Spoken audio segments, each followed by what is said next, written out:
This mini-MOR takes place during the most dramatically consequential period for the Jewish people that my generation has experienced. And I'm humbled to stand before you knowing that each woman in this meeting is leading her Jewish community through this difficult period with Zionist dignity and pride. The transformation of our experience since October 7 has been radical and relentless.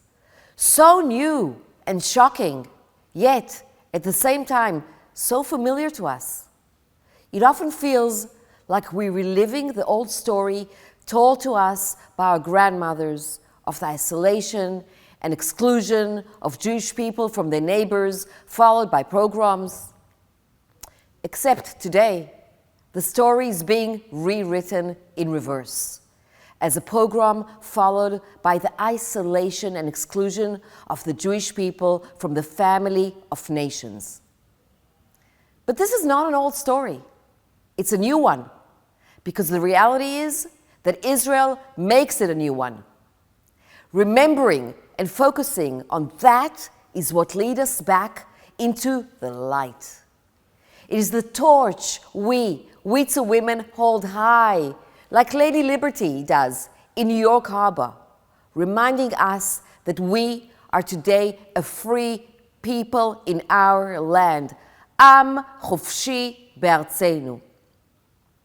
As you know, Wizo was founded in 1920 as a women's organization standing on two foundations, Zionism and feminism.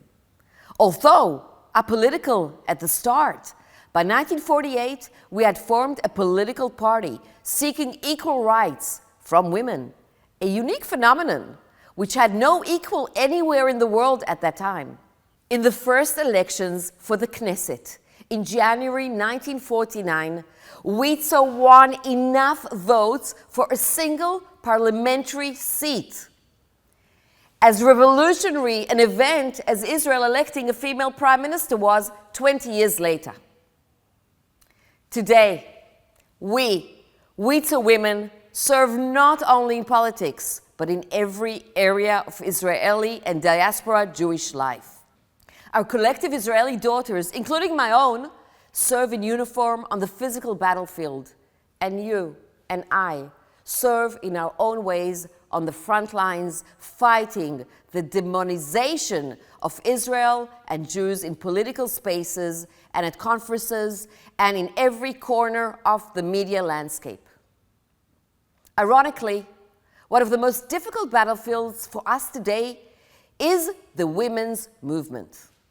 After decades fighting alongside our sisters for the elevation of all women, for equality and equal opportunity, and for the world to believe all women, in the past 8 months, we have found ourselves pushed further and further outside the feminist tent.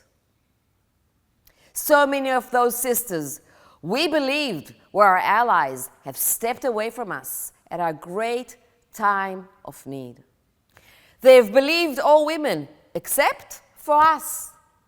They have had all eyes on Gaza, but none on the tunnels under Gaza. They have decided that Jewish lives don't matter. But the hurtful and hypocritical behavior of others doesn't mean that we Wizo feminists, are deviating from our path or from the work we do to strengthen the Zionist project. That work empowers people from every sector of Israel's diverse society. And all of it is grounded in the twin principles of feminism and Zionism. Every project encourages individual fulfillment and contributes to organizational capacity building. Everyone enables more meaningful participation in the broader Israeli society and in the wider world. Zionism is stronger than ever today, as the events and aftermath of October 7 have galvanized the Jewish world. Jews have always been countercultural minority in the world, and today that seems more true than ever. Women have given voice to the much of the recent hate speech against Jews, And Zionist women's voices have been loudest in response. Women like Noat Tishby and Anat and Deborah Lipstad and Dara Horn and Sheryl Sandberg. And you, in this Zoom, you are the Zionist voices raised in your own countries, fighting against the forces of darkness and lies.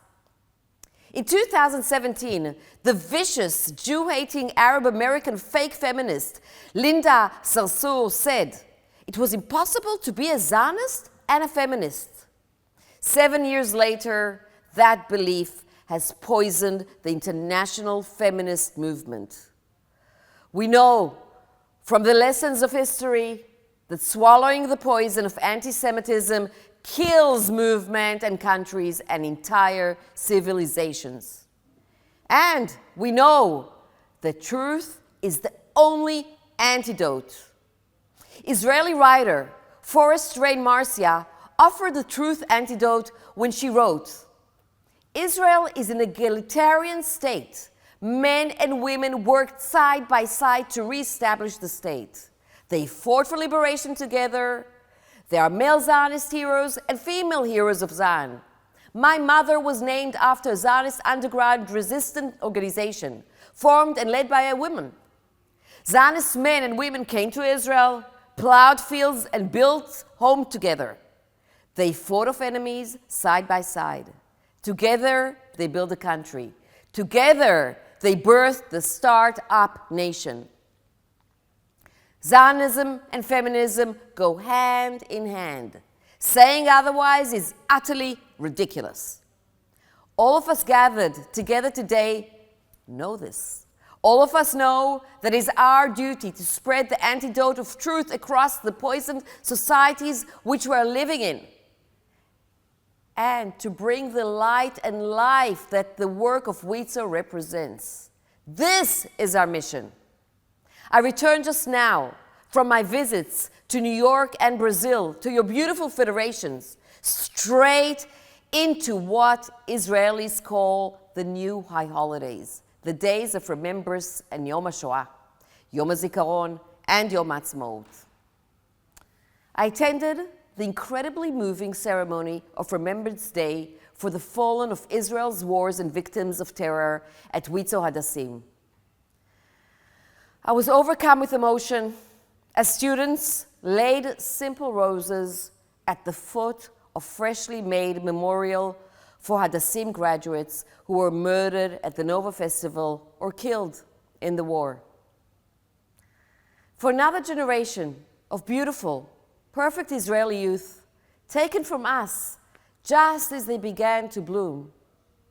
These year 12 girls and boys, all wearing blue and white, soon they'll be joining the IDF in a few months. But I want to tell you, they received a very clear message on that day. Now it's your turn to fight for your country and for the Jewish people. So, dear Chaverot, we owe it to them.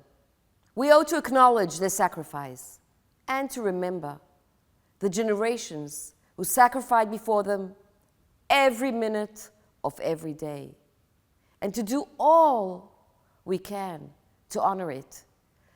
This is what you're doing as Wizo leaders every day. Am Israel Chai.